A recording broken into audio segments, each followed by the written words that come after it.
Бәрі де данышпан, бірақ барлық балықты ағашқа мінуі жөнінен бағалайтын болсақ, олар өмір бойы өзін ақмақ сезініп өтереді. Альберт Эйнштейн.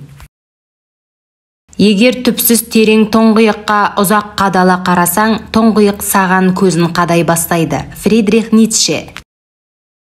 Адам жеңілістерге төзуге жаралған жоқ. Адамда құртуға болады, бірақ жеңе алмайсыз. Эрнест Хемингуэй.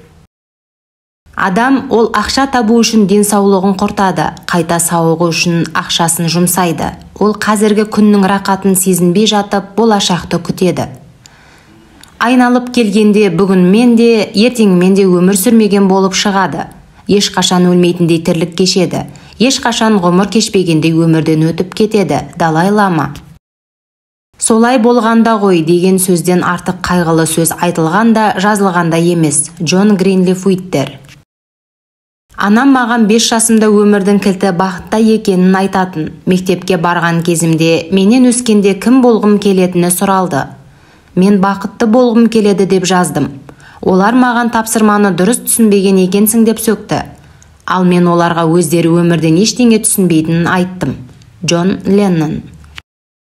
Мектепте білім алуыңызға кедергі келтіретіндерге тосқауыл қойыңыз. Марк Твен.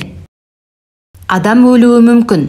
Ұлттар пайда болуы және жойылуы ықтимал, бірақ ой ешқашан өлмейді. Джон Кеннеди.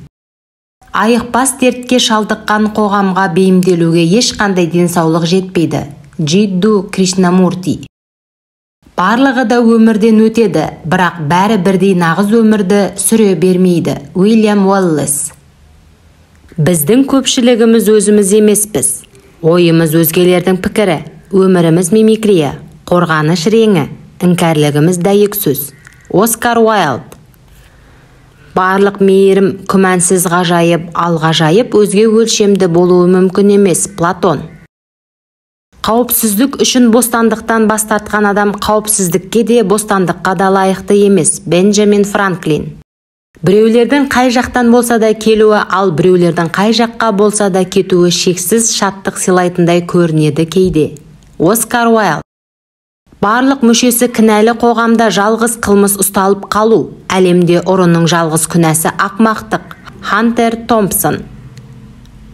Сүю өзіңді өзге қырыңнан тану. Экхарт Толле. Кей адамдар 25 жасында қаза табады, бірақ оны 75 жасқа жетсе де жерлемейді. Бенджамин Франклин. Мен әртүрлі соққыны 10 000 рет үйренген адамнан қорықпаймын. Бір соққы түрін 10 000 рет игерген адамнан қорқамын. Брюс Ли. Жер бетіндегі ең соңғы ағаш құлайды, ең соңғы көл тартылады, ең соңғы құс өледі. Адамдар осы кезде ғана ақшаны жей алмайтынын түсінеді. Үнді мақалы. Каналымызға жазылып, лайк басып, комментарий қалдыруды ұмытпаңыз.